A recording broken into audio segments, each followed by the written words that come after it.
Los encontramos en casi la mitad de los productos del supermercado. Carne, lo que más me gusta. Son ingredientes fundamentales en algunos de los alimentos más populares. Aquí hay muchas cosas geniales. La E de los números E significa Europa y es un distintivo de salubridad. E260, 202, 415, pero a la mayoría de nosotros nos asustan. No creo que sean buenos, no son naturales. Creo que hacen a los niños hiperactivos. Son malos, procuro evitarlos. ¿Pero qué son exactamente estos productos químicos de los que tanto desconfiamos? Tanta información me confunde, hay demasiadas cosas. ¿Podrían los números E ser más beneficiosos que perjudiciales? Soy Stefan Gates, escribo sobre los alimentos y me fascina el proceso por el que la comida llega a nuestros platos. Por eso he emprendido esta aventura. Quiero averiguar qué son realmente los números E y voy a investigar, preparar y comer tantos números E como pueda. Buscaré respuestas en los lugares más extraños. Si no quiere, no mire. Desde los rincones más oscuros de mi cuerpo, hasta insectos repletos de sangre, e incluso en los flamencos. ¡Hay montones! Los números E son más extraordinarios de lo que podía imaginar.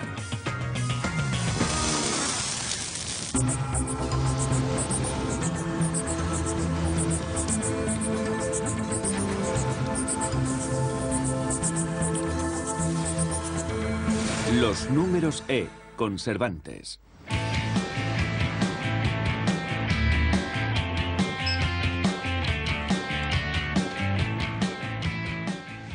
Cuando vamos al supermercado esperamos que toda la comida sea buena y saludable y que no haya moho ni bacterias. Y suele ser así, sobre todo cuando algunos productos están diseñados para permanecer en las estanterías por meses e incluso años.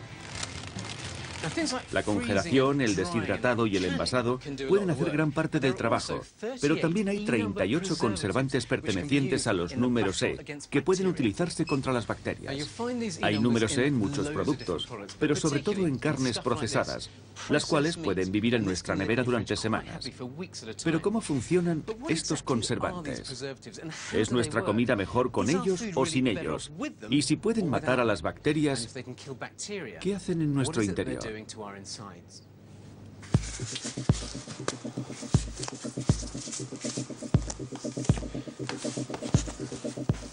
Y así es como se ven algunos de estos conservantes pertenecientes a los números E.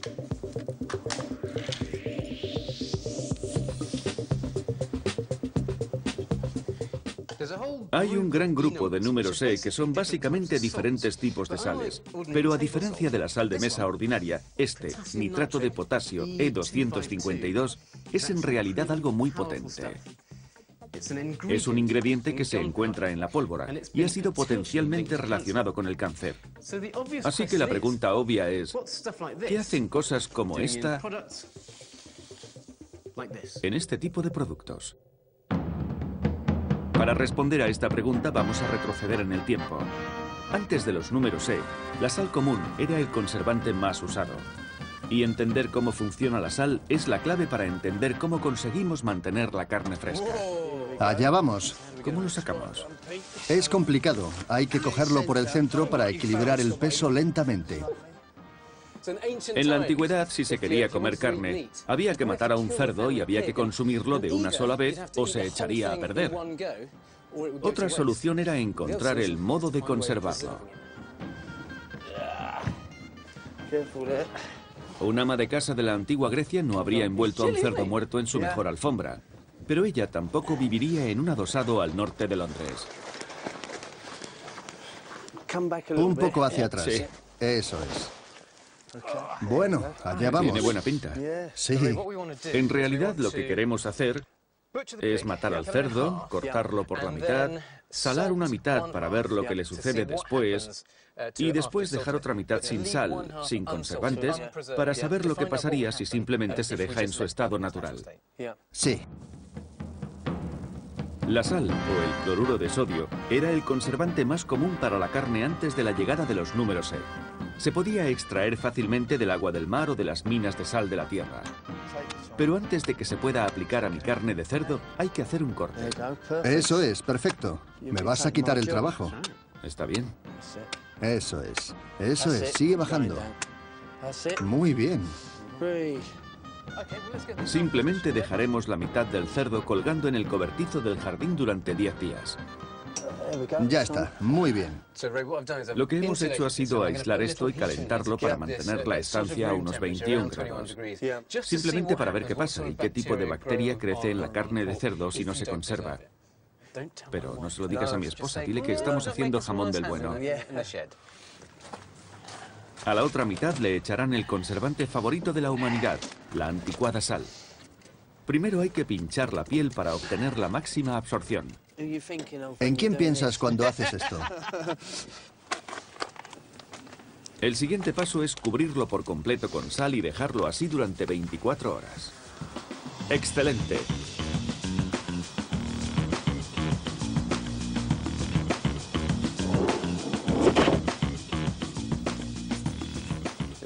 Parece que se ha puesto un poco más duro. Parece que se ha secado un poco. La sal está húmeda, por lo que supongo que ha absorbido toda la humedad de la carne. La mitad salada del cerdo se coloca en las mismas condiciones de aislamiento y calor del cobertizo durante 10 días. Ahí lo tienes. A menudo me han preguntado por qué tenemos 2 cobertizos. Por fin tengo la respuesta.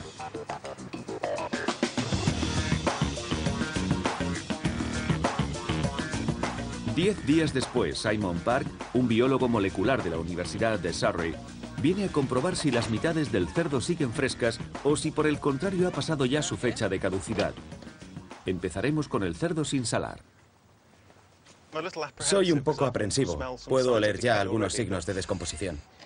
Bueno, vamos a ver. Dios mío. Esto es muy desagradable, ¿no? Desde los orígenes de la humanidad, asociamos este olor con alimentos que nos hacen sentir mal. Por eso el olor pútrido está conectado en el cerebro, para que cuando lo percibamos, sintamos una arcada y vomitemos, y así paremos de comer. ¡Ah, Dios! Pero no es solo el olor lo que nos interesa, es la bacteria. Y vamos a poder verla gracias a la luz ultravioleta. No sé por qué, pero la idea de estar en la oscuridad con esto es aterradora. Vamos a cerrar la puerta. Cerrémosla bien. Puedes ver hasta los huesos. La luz ultravioleta descubre muchas zonas fluorescentes. Eso significa que hay una bacteria llamada Pseudomonas, un organismo muy común en la carne descompuesta que produce un pigmento fluorescente. Por tanto, las bacterias están creciendo de una forma sustancial. En realidad, esto se parece un poco al arte de Damien Hirst, ¿no? Y ahora llega la parte asquerosa. Simon recogerá algunas muestras para analizarlas. Se está deshaciendo entre mis dedos. Bueno, ¿has acabado? Sí, es suficiente. ¿Puedo salir ya? Sí, vamos a tomar aire. Ah, sí. Aire fresco. Pero ¿cómo lo vamos a comparar con la parte salada? Oh, vaya, es prácticamente aire fresco. Parece mucho más saludable, ¿no? En realidad huele como jamón curado, prosciutto. Sí, sin duda está menos putrefacto que el otro. Esta carne tiene buen aspecto, y la luz fluorescente no muestra ni rastro de bacterias. Para confirmar la cantidad de bacterias que hay en cada mitad del cerdo, Simon está recogiendo algunas muestras. ¿Hasta qué punto la sal común evita que las bacterias se propaguen por la carne? Las bacterias son organismos que tienen membranas semipermeables en su pared celular externa. A través de esas membranas el agua puede entrar y salir. Como todos los seres vivos, las bacterias necesitan agua para sobrevivir. Pero cuando se utiliza la sal como conservante, esta absorbe el agua de las bacterias y eso las mata. Este es un proceso conocido como ósmosis y funciona con soluciones saladas e incluso azucaradas. Imaginen que este huevo es una bacteria. A primera vista tiene una pinta un poco rara, porque lo he dejado en vinagre para disolver la cáscara. Tiene una membrana porosa por donde el agua se puede filtrar.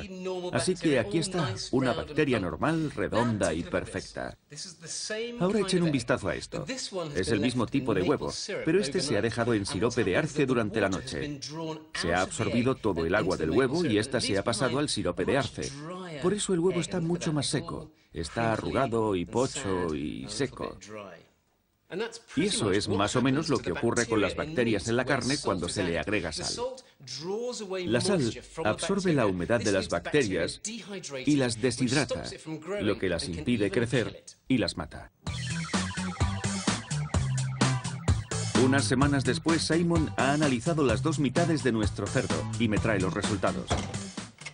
Simon, ¿cómo estás? Bien, gracias. ¿Has suelto con los gérmenes? Sí. Vamos. Es un festival de gérmenes. Cuando analizaste las muestras, ¿qué encontraste? En las muestras sin salar encontré unos 610 millones de bacterias. Y en las muestras saladas solo había 68.000 bacterias. Así que son muchas menos. Eso es una gran diferencia.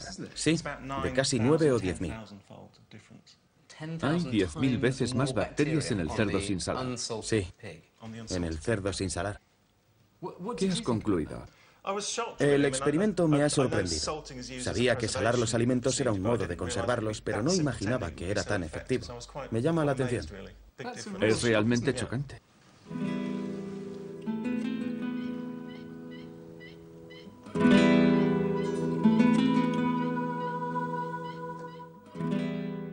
Si la sal común es un conservante tan efectivo, entonces ¿por qué se utilizan los números E para conservar la carne? Bueno, la sal plantea algunos problemas. El primero es que si se usara para conservar la carne, haría falta una gran cantidad para ello, y eso podría arruinar el sabor de la comida.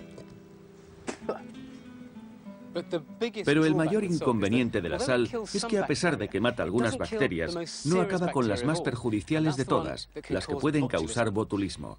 Para eso se necesita un tipo diferente de sal, algo así como un nitrato. Y una gran cantidad de nitratos tienen un número E, como el E252, el nitrato de potasio. En la etiqueta del nitrato de potasio pone tóxico. ¿Pero es tan grave el botulismo como para que pongamos esta sustancia química en nuestros alimentos? Las Clostridium botulinum son las bacterias que segregan la toxina más letal del planeta. El consumo de este veneno puede causar visión borrosa, parálisis y muerte en 24 horas. Los primeros casos de botulismo bien documentados se remontan a la Alemania de 1735 y fueron provocados por el consumo de una salchicha contaminada. De hecho, la palabra botulus en latín significa salchicha. Pero les llevó más de 150 años identificar la bacteria responsable. Esta toxina es tan potente que se consideró un arma biológica en la Segunda Guerra Mundial. Una vez añadida a la carne, los nitratos reaccionan y se convierten en nitritos. Esta reacción produce otra sustancia química que impide que la Clostridium botulinum se multiplique y produzca la mortal toxina. Básicamente es como si los nitratos anularan a la bacteria. Y este conservante tiene otra ventaja. Algo mucho más fácil de percibir. Estas sales de nitrato no solo impiden el botulismo y la putrefacción de la carne, sino que también contribuyen al sabor y conservan la carne roja y saludable. Los nitratos se han convertido en el mejor conservante que se puede elegir. En algunas partes del mundo, los nitratos naturales pueden ser extraídos en forma de salitre. En Gran Bretaña, el salitre es difícil de encontrar. Pero si nos remontamos a la época de los Tudor, los agricultores tenían otra manera de preparar lo que hoy conocemos como E252 o nitrato de potasio. El químico Rob James ha aceptado enseñarnos cómo se hacía. Nuestra primera parada, una humeante pila de estiércol de caballo. Bueno, esto te puede parecer un enorme montón de caca, pero en realidad dentro de esta pila están sucediendo muchos procesos químicos y microbiológicos. De hecho, en este momento se puede ver cómo sale vapor. Eso es porque hay una bacteria específica que está haciendo su trabajo. Está convirtiendo todos los compuestos de nitrógeno del estiércol en nitrato, y eso es lo que vamos a utilizar para el siguiente paso. Eso se está poniendo interesante por el centro, ¿no? A falta de un caballo y un carromato, nuestras bicicletas y el remolque son lo más parecido que tenemos para recrear la historia. Aunque mi sombrero no es un Tudor auténtico. Había conseguido meter en mi casa el cadáver de un cerdo, pero mi esposa no toleraría una tonelada de excremento de caballo. Así que tenemos que conseguir llevarlo. Ah, sí. Una caca humeante.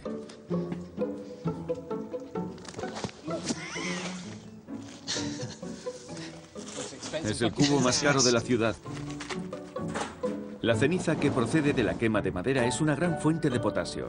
La combinaremos con los nitratos en el estiércol. Nunca pensé que la alquimia era tan poco glamurosa. Pero hay algo más que tenemos que añadir para completar esta sabrosa receta.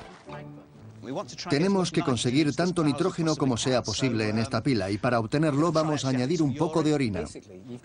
Has traído a mi casa un montón de caca. Tuve que convencer a mi mujer para que lo aceptara y ahora vamos a hacer pis en él. Eso es. La cosa va peor, ¿eh? ¿Hay algún vecino mirando? Bien, retrocede. En primer lugar, nuestro pudor del siglo XXI parece poner freno al flujo natural de las cosas. Es muy difícil hacerlo cuando hay tanta gente mirando.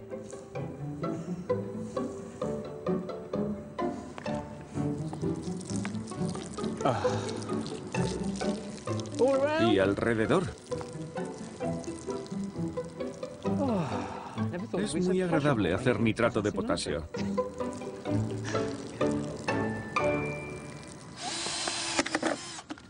Una semana más tarde sacamos el número E de la apestosa mezcla y comenzamos filtrándolo. Para ser fieles al método original vamos a utilizar un poco de algodón. ¿Deberíamos añadir un poco de agua hirviendo? Las cosas se disuelven mejor en agua muy caliente. Eso nos ayudará a que se filtren más nitrato y minerales. Y en la cocina calentamos la solución para obtener cristales de E252, nitrato de potasio. Estás usando una cuchara de metal en una sartén antiadherente. Sí, es verdad. ¿Qué clase de cocinero eres? ¿Pero funcionará mi nitrato de potasio casero en la carne de cerdo?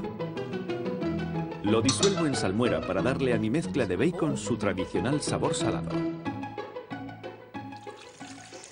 Así que este es nuestro propio nitrato de potasio. Lo utilizaremos como conservante después de haberlo creado a partir de heces de caballos y de nuestra propia orina. No es muy elegante, supongo. Vamos a tratar de hacer bacon a partir de esto. Lo dejaremos en vinagre durante un tiempo y luego veremos si podemos comerlo. De acuerdo, ¿por qué no? No estás convencido, ¿verdad? Ya veremos. 10 días después, puedo comerme mi propia orina y el bacon conservado con estiércol. Tiene buena pinta, parece bacon. Huele muy bien. Tiene ese olor típico del bacon que le gusta a tanta gente. Me fui a un laboratorio para que analizaran mi bacon. Quería asegurarme de que mi E252 casero había funcionado y de que estas lonchas se podían comer sin peligro. Pero después de todo por lo que ha pasado, ¿a qué sabrá mi bacon? Un sándwich de bacon hecho con nitrato de potasio procedente de estiércol de caballo y de orina humana.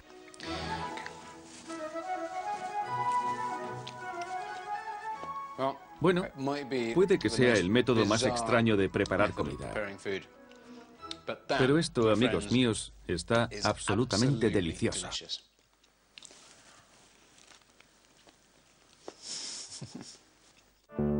Debo confesar que este proceso no se utilizó mucho para obtener conservantes en tiempos de los Tudor. El nitrato de potasio se consideraba mucho más valioso como ingrediente clave de otra cosa, la pólvora. El químico Mike Batham va a enseñarme cómo nuestro conservante E252, unido a otras dos sustancias químicas, tiene resultados explosivos. ¿Esto es lo que Guy Fawkes utilizó para volar el Parlamento? Eso es, sí. De acuerdo, ¿listo para prenderlo?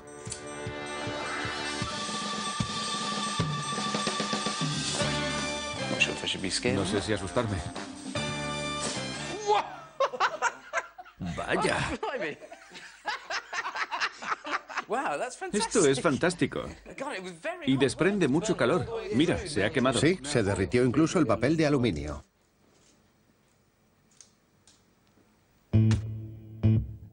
Esto demuestra que los nitratos no son solo unas sustancias químicas que matan bacterias. Son un ingrediente en los explosivos. Seguro que es buena idea.